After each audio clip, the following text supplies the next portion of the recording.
Hi, everybody. Meg's coming. I'm coming. She's on her way. Keep going. She's independent, You can so do we just never know. Do the things. Do the things. Okay, I'm doing the announcements. This is Meg's spot right here. We're going to leave that open. All right, so Shelly handed me the announcements. We're speaking, Meg and I are speaking at Disrupt HR in Brookings next Thursday. It's going to be a great event. It's going to have drinks and hors d'oeuvres, and it's going to be the format, if you've never been to a Disrupt event, is it's 5 minutes per talk, and they have 20 slides that automatically forward, so it's pretty fun. And then it's short and focused, and it's kind of a pain to prepare for, but it's good. It's going to be fun, and it's going to be a lot of great people. So check that out if you are interested. If you're in the Brookings area or East River generally and are interested in going, just Google Disrupt HR Brookings and you will find it. Way to go. Awesome job for the organizers pulling that off. Looks like it's going to be a really fun event. And which means we're going to be in Brookings. Meg and I are going to be in Brookings all day Friday. And I am committed. I have a bunch of meetings, but with some clients. Actually, it's an IX ambassador facilitator certification. But Meg will be available. So if you want to get together with her, if you know people in the area, here she comes. She's riding around. If you know people in the area that can use our services and you want to connect us with, let us know, and we'll do that on Friday. That's next week. Meg is going to be on the Golden Shovel webinar. I don't even know what that is. You should talk to him about that. I mean, I know what it is, but you should talk to him about that. Yes, Golden Shovel Agency is an organization in, I think, headquartered in Minnesota.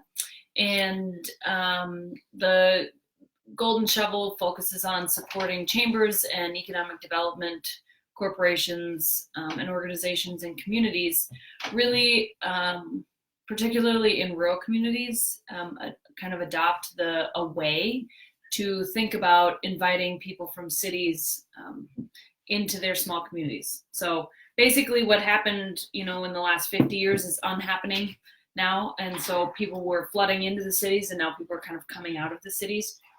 And so Golden Shovel really focuses on, from a community perspective, how can you invite those people in, and why is it important, and how do you make a small town attractive?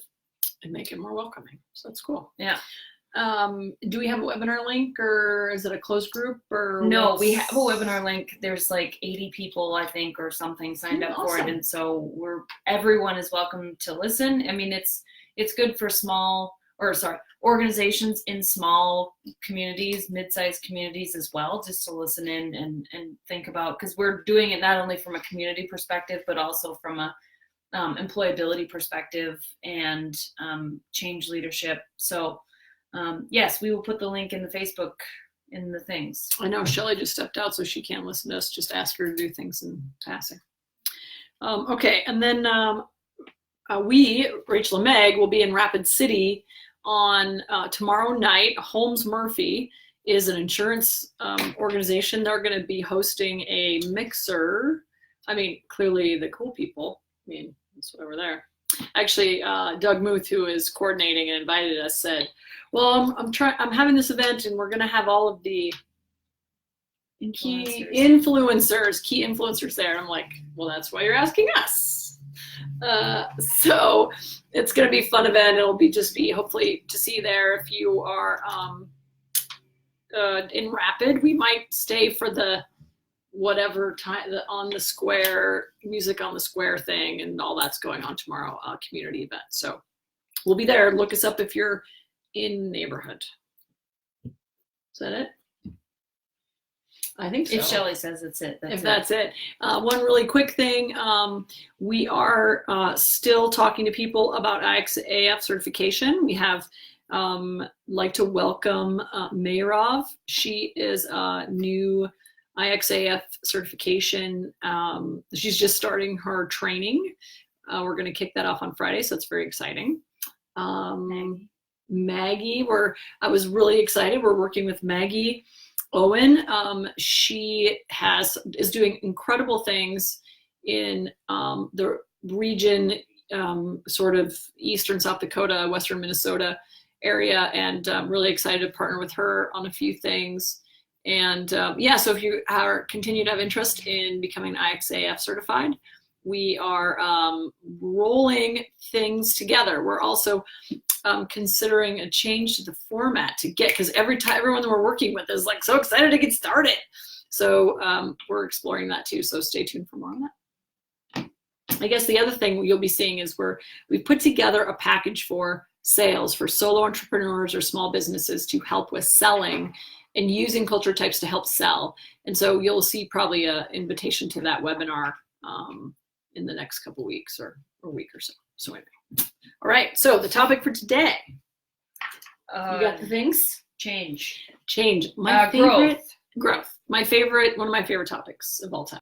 Growth phases and tackling challenges that come with growth. I love this so much. So this happens all the time, and this sort of comes back to our basic premise, which is there's half the population wants to push forward all the time, and the other half of the population is just fine making sure whatever they're doing is awesome, and they don't need to do a lot of change to make that happen. And so what we see is this tension. When we want to get into a growth phase, we're in a growth phase, we automatically see a tension between the people that want to race forward and the people that aren't really sure about racing forward. So so I love this because this really highlights why we created culture types and the KCTM. Yeah, so the funny thing about being in a growth phase is you don't really, a lot of times, I would say, most organizations that we work with anyway, don't really know that they're in a growth phase. They just know that things are going really good, and then something happened, and then things were going really bad. So then we say, well, what's happening? What has happened? Well, I mean, it's just like all good things. I don't know why it could make things go wrong. And we're like, okay, well, like what good things have happened? Well, we built out this end of our business, and we actually acquired another piece of our business so we could vertically integrate a bunch of the stuff that we're doing. And we've added 10 new people in the last 6 months. And so we say, okay, so did that change anything about the way you're running your business? Well, yeah, I mean, we don't even have a handbook, and now we have all these people that we need to manage, and we don't really know anything about the two businesses we acquired on either end of our business. But I mean, we know what we need them to do, but now we're trying to figure out how to manage all of that. And so then we say, oh, okay, so you're in a growth phase. And then they're kind of all looking at each other like, what? I mean, yeah, I guess. I mean, that wasn't really our plan. Well, I mean, I guess we always thought we knew we wanted to grow. Mm-hmm. So it's kind of funny from our perspective. It's not funny when you're the person in the pain. Suffering with it. Yeah. But it's kind of funny from our perspective that we, people just don't even really realize that they're in a growth phase. And I think the reason that happens is because typically, Rachel makes this point a lot, people will start a business, or an idea with the strategic plan. And then they'll say, well, we have this timeline and it goes along like this and this, what's going to happen. But then they put it up on a shelf and they never look at it again. Or they don't have any sort of a plan. And they just know that they want to grow to be, a $4 million company in 5 years. They have no idea how they're going to get there. And that kind of ambition is really important if you're going to be doing big things. But if you don't really put structure around that, with some sort of strategy, at some point you're going to have some serious growing pains that are probably unnecessary. Growing pains, I would say, happen no matter what, but sometimes they're unnecessary because you're not really prepared for what's happening at all. Yeah, and I think the thing that we see a lot is successful small business gets big and gets bigger and bigger and bigger. And that's why a lot of times they don't realize they're in the growth phase because, frankly, they've always known they just want to get bigger. And so, but there's a tipping point that they don't really realize they hit where they're growing, and then all of a sudden they grow into a phase where they're not touching, not usually, not in the bad way, they're not actually interacting, like the executive team ceases to interact with everybody in the company. Or the executive team is now a couple layers away from the people actually working. So maybe it goes from, hey, I know everyone in this company personally to, okay, well, I know we hired a couple new people last week. They must be the new faces I'm seeing in the room. And so that's really where those disconnects start happening, because then you as the owner are not directly involved with all the things, and you can't personally shepherd everybody. And then it's then how do you translate what your goals are to the intermediaries? And that's where it becomes has to have much more structure and intention, and go back to that strategic planning approach, where if there's 3 of you in a room and you can talk every day, it's really easy to be growing and constantly adapting. But boy, once you get to a certain size, it seems to break down. Really large organizations, when they embark on a big change, they know it, and they say, and they're like, okay, we're going to roll out this new implementation. It's going to be huge and miserable. That's a different. Those are the people that know what they're getting into, and that's a little bit of a different solution, I think. Yeah, I mean, they still are really bad at it because they don't pay any attention really bad at it. What's happening for the people in the change. So in the example of a small to mid-sized company growing, you used to be, as the owner, you used to be the person who could talk to all the people. So if you had a team of 10 people, well, you could go around and shake hands with Bob and Susie and John and ask them about their kids and how their weekends were, and you could still actually get work done. But as soon as you acquire a business, or you have to grow your workforce, and maybe you still talk to 5 of those people that are, in the upstairs level of the building where you are, but you're not talking to all the people underneath there. Maybe you don't even know who they are. And it does make you feel a little bit bad, but in your head, you're like, well, I actually don't have time. And my really big job right now is to make sure that this set of growth that we're in is successful, or we don't all have jobs.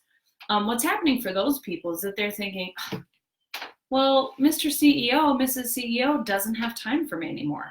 Or, gee, I joined this company because they said that the CEO goes around and talks to everybody every day, and spends 3 minutes with each person. And so what I think gets missed, whether you're in a small to mid-sized company like that, or if you're in a ginormous company or whatever, big company, and a change is implemented, the communication from what's happening at the executive level to what's happening in the mid-level and then in every level of the organization has to happen, and it usually doesn't, and that's where the breakdowns occur. So if you're Mr. and Mrs. CEO in this small to mid-sized company that we were just talking about, you're going to want to go around to everybody and say, you know what, we sure wouldn't be where we were if it wasn't for you, and we're really growing now, and I'm excited that we're going to be adding people. What that means for me is I'm not going to be able to make rounds every day anymore, but what I will commit to is doing it every, one Friday a month or whatever it is. And so it's really important to communicate to people how their environment is going to be changing when you're in some sort of a growth phase, because it leaves a lot less to the imagination for them. Yeah, and how you can really start thinking about that is, well, it always starts for us with the culture type assessment. Hi, Lynn. It always starts with the culture type assessment, because you have to know who's in your organization. So it totally depends. So you think some small companies, let's think of the small company growing perspective. Some small companies are startups, they're nimble, they're dynamic, they've got lots of money, they're starting, well, they never have enough money, but they're starting to grow, and they've got some software solution. And so that attracts very chaotic fixers and independents, so that the thing that they might actually be needing is more order tolerant people. So as they grow, they can actually put processes in place where the order tolerant people and the chaos people can work together to actually move the company forward.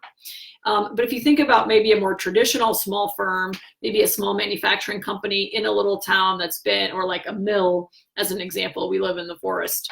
And so maybe a small mill that's been in the same family for 100 years, they're all of a sudden growing. And maybe those people are order tolerant people. Maybe those are stabilizers and organizers. And all of a sudden they want to expand because they have an opportunity. Well, what they might need are chaos tolerant people, because maybe everyone in that mill has been working there for 2 decades, and they need a little fresh perspective, fresh ideas, and an outsider's perspective. And so then that's how they move forward. And so that's why for us, it always starts with the culture types, because if you don't understand who is in your organization and where you want to go, combined with where you want to go, then you don't really know who you need and how to leverage everybody and their energy to the best of their ability.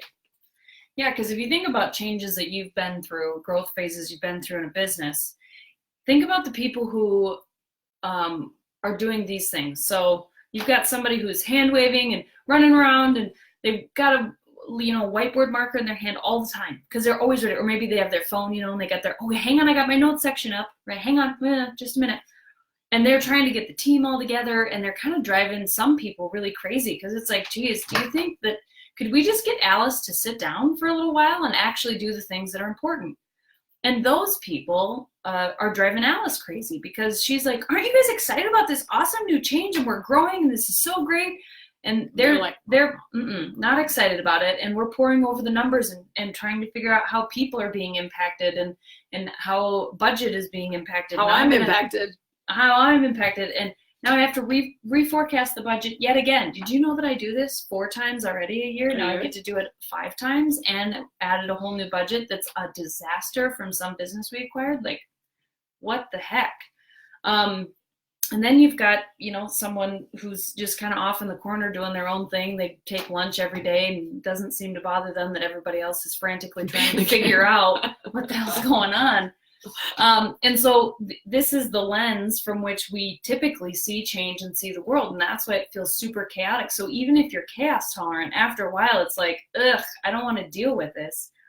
And so that's why it's really important that we take those culture types and lay them over the Kurtz change transition model so that we understand how people, the different culture types, are processing that change that's happening or that growth that's happening, because then we can see where they're at in real time. We can see that, the person who's still poring over the numbers and asking questions is not really ready to move into what we call innovation phase and think about what's coming next and how am I going to get there, because they're still trying to figure out how to let go of what was. And that person who is running around with the whiteboard marker, and probably the person who's in the corner kind of seeming disengaged, they haven't been given enough parameters to say they're chaos tolerant. So nobody said, hey, listen, we really want you to work on this project. Go get this team. Or you seem like an independent. You could work alone on this project. And showing them how they have opportunity to be free thinking and innovative, and still moving the boat forward on what the initiative is for the full group. So it's really, like Rachel said, it's about harnessing all of that energy instead of letting it drive you crazy. What we see a lot too is in leadership teams, we tend to have a lot of chaos people because, of course, the farther up you go in an organization, the more chaotic it is, and the more you have to lean on other people and make connections between opportunities. So what we see is a lot of people think, oh, well, we have a bunch of fixers on our leadership team, so we're going to be great with change. But what we see happen is we all, because we're team driven and we like chaos, a lot of times what we do is under stressful conditions, and I was just talking with a client about this the other day, they want to fix their team and down. So if you have department heads, like 5 department heads are all fixers, well, they are focused on how to make their team and their life better, and how can I fix what's going on for them. Well, guess what? Sometimes that fix is exactly the opposite of what this team is doing. And so maybe your accounting team is doing this in a different way, and maybe your customer service team wants to do this, and maybe your ops team is doing this other thing, and all of a sudden everyone feels like they're doing completely different things. And so that's where a lot of our vision and values work comes in, because what we can do there early on is to say, okay, no matter how this is going or what direction we want to pull in, we're going to agree that we're going to work together as a team in this way. And that's so powerful, because it doesn't matter if you have every kind of culture type, the most extreme. Once you decide you're going to work together, then no matter what tension happens, that's going to be successful. So, and you can start watching for hints of trouble to come. And I like to talk about conflict avoidance. And Meg says, well, that sounds like someone goes in the corner and like doesn't want to. I know in psychology, right? That's like it's a bad word, right? Avoidance. What I like to think of it is if you have your act together around culture types, and you understand how people are going to be reacting or pushing back or running forward, you're like, wait, come back. Let's all be together here. If you know that's going to happen, you can start those conversations and be transparent about what the trouble signs are. And that way those conflicts don't get big. They start very small and they stay small, because you can have that conversation very early before people get too far apart, and then you got to do a lot of heavy lifting to bring them back together. And for a lot of the growth phases, the last thing you want is distraction of that kind, because you're all focused on driving forward. You all want to be pulling together. You're all trying to make this company successful. You're going to sink or swim together. The last thing you want is all of a sudden to have everybody pulling in an opposite direction. So a lot of times we're called in for triage. So when we talk about growth and some of the growth questions and the pull questions, we're called in because there's stuff not going good and they need to get help, and because they're not achieving the goals they're hoping for, or they're underperforming and they can't figure out why, or they have a hair on fire people problem every morning and they just want to do the stuff that they need to do. But it's really much more, to be proactive is much more, makes a lot more business sense, because then you can avoid all of that pain and loss and underperformance by getting out in front of it. Yeah, and one way to think about that is, a lot of companies think, oh, well, we'll just implement this new software, or we are getting a new CEO, or we're going to acquire business or add a new department, and that means 20 more people. We can do that. The one way to think about that, or help other people think about it, if you're trying to convince people that they need help preventatively. We've thought about this a lot. We've thought about this. You might imagine. Is to say, well, how many hours would you say each person on your team that's going to be in charge of this big change happening, or this big growth phase happening, how many hours are they spending doing their work that they're doing now? Well, geez, Sally in HR is really busy, and Bobby Sue over here in operations, she's going to be in charge of a lot of it. She's definitely working 60 hours a week. So then you say, okay, so how much extra time do these people have to commit to effectively rolling out an initiative? Well, none. So then you have an opportunity to have a conversation with them about, well, okay, great. So if you're internal to an organization and you can see this happening, that's how, you can have a successful conversation about, is it really practical that we think we can do this ourselves? Another thing, related, unrelated, we always talk about, so it's really funny, to us, not to people who are suffering. It's really funny for us to watch organizations, executive teams who have known about something for, let's say, 9 months. They've known that they were going to acquire a business, or put in a new mill, or whatever they're going to do. They've known about it for 9 months. They know how much it's going to cost. They know how many extra people they're going to have to hire.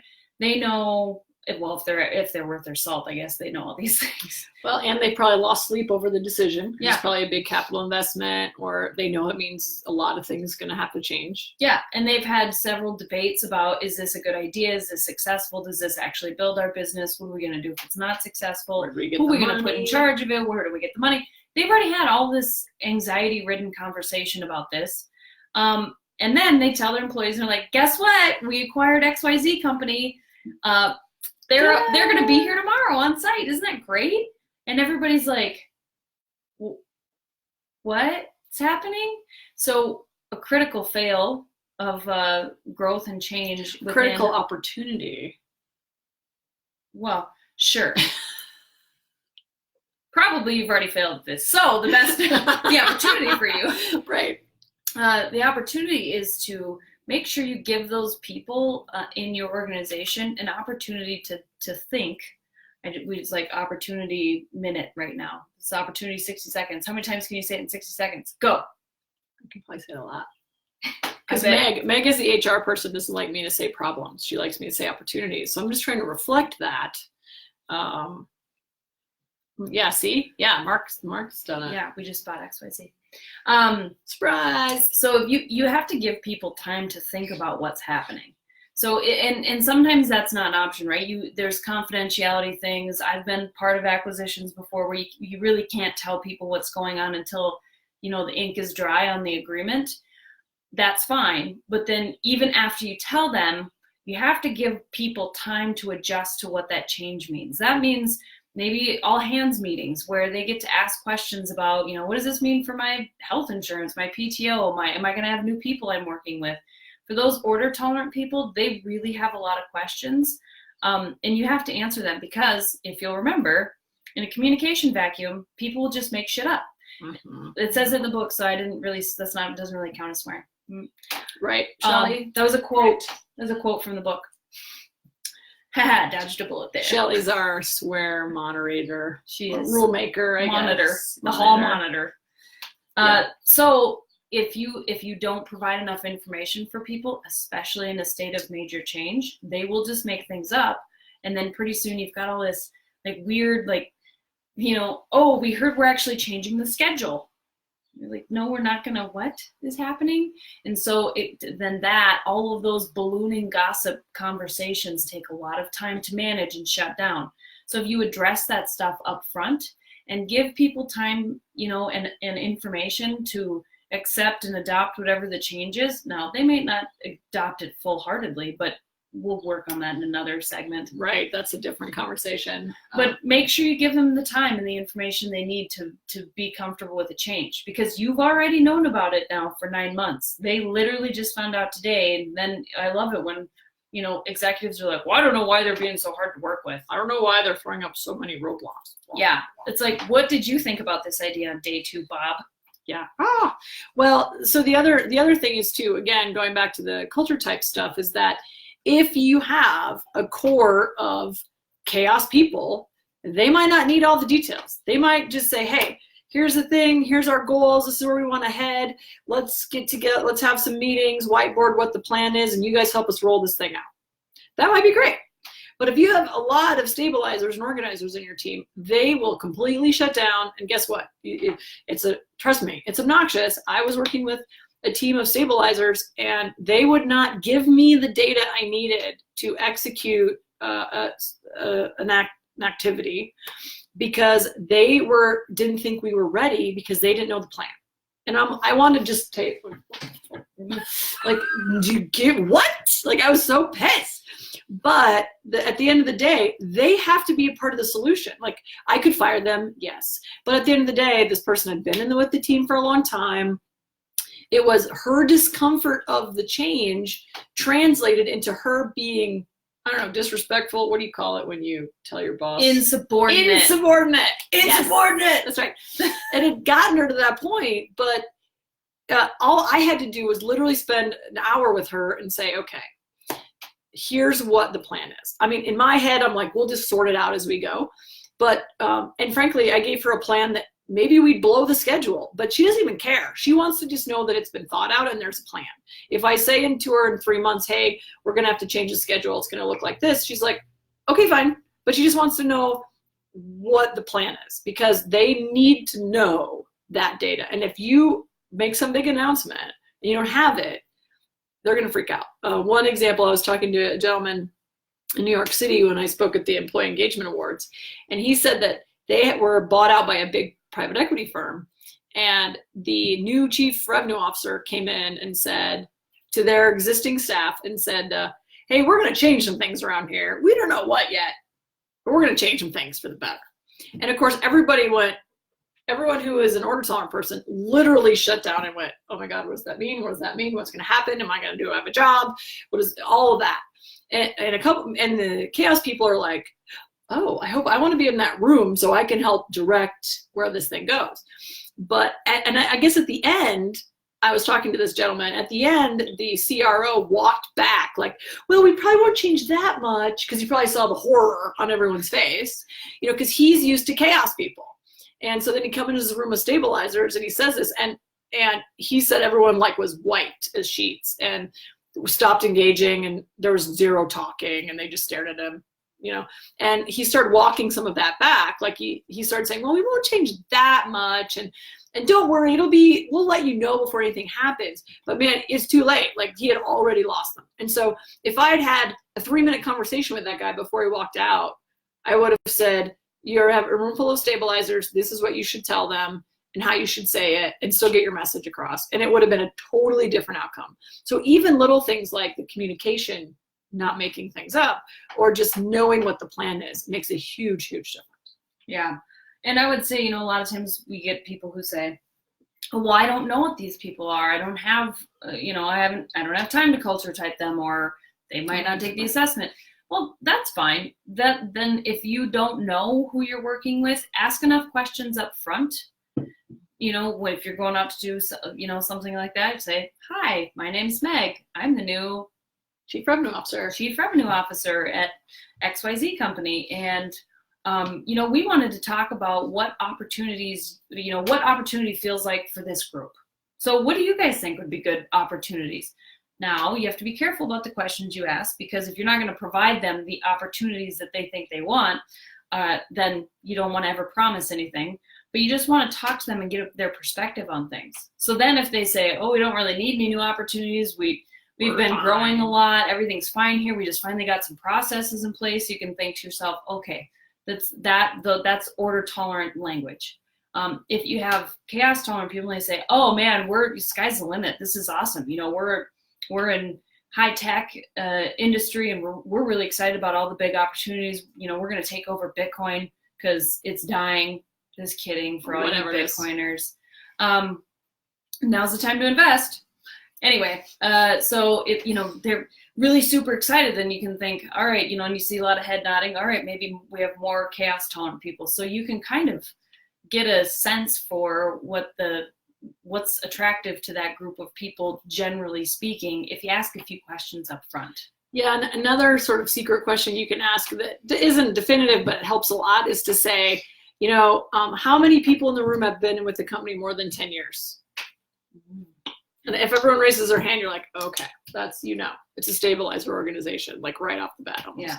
In today's marketplace, where you can literally walk out the door and get 7 other jobs because their unemployment is so low, if people are staying in the same place for a long time, that they're probably stabilizers. Not always, but generally speaking, I would say that's a good rule of thumb. Another fun one is, if you want some sort of a fun icebreaker, is to say, for the record, not all of us like fun icebreakers. I'm just gonna say.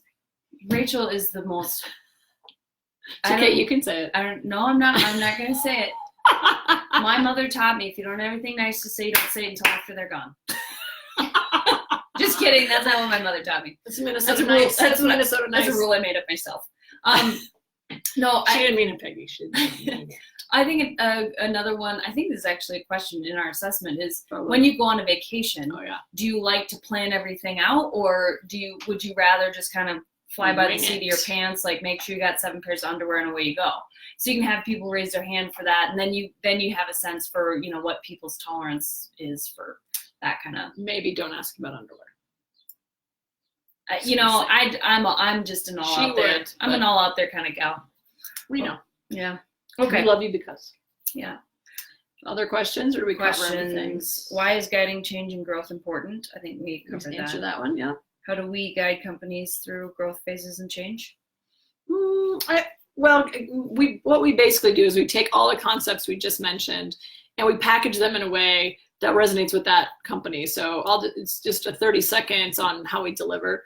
Is that some companies have shift workers and they can't meet together, and some companies just want the executives to understand how to help guide their people, and some people want to get someone in their team certified in the culture types framework so they can be embedded in the organization, and off they go, and they can kind of type everybody and manage everything internally.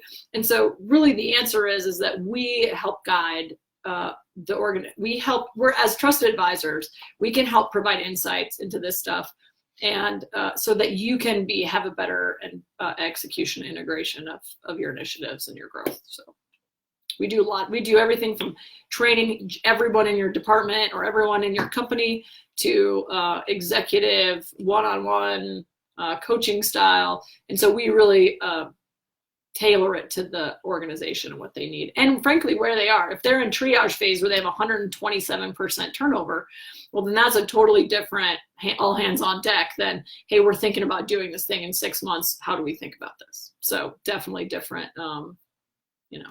urgency in different places. So Okay, what's our last one then? The last one that got the most votes.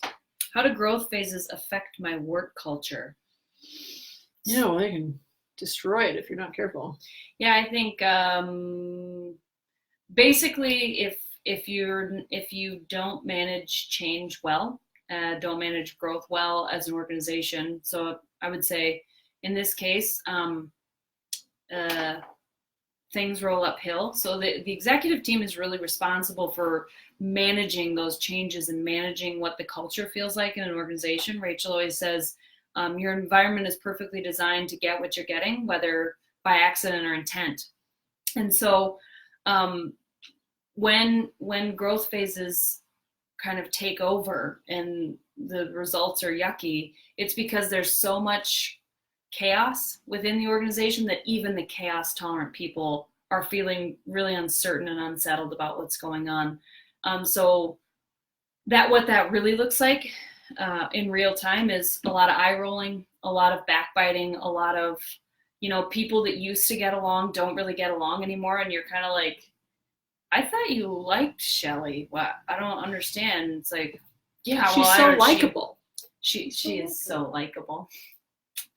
But I thought you liked Shelly, and you're the kind of like a lot of thinking to yourself, what's happening here? Or things feel funny.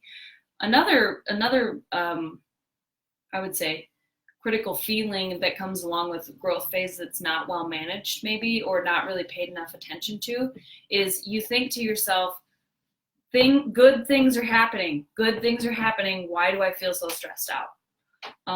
And so I think, and we've even caught ourselves in spots like that before, because we're traveling all the time and we don't talk to each other enough. And pretty soon, even though there's only 2 of us, now 3 of us, it's like, holy crap, we've signed a lot of business this month, but I still feel like things are not going well, or we're not, we're not affecting enough people, or we're not meeting deadlines on whatever the things are. And it's like, how is that possible?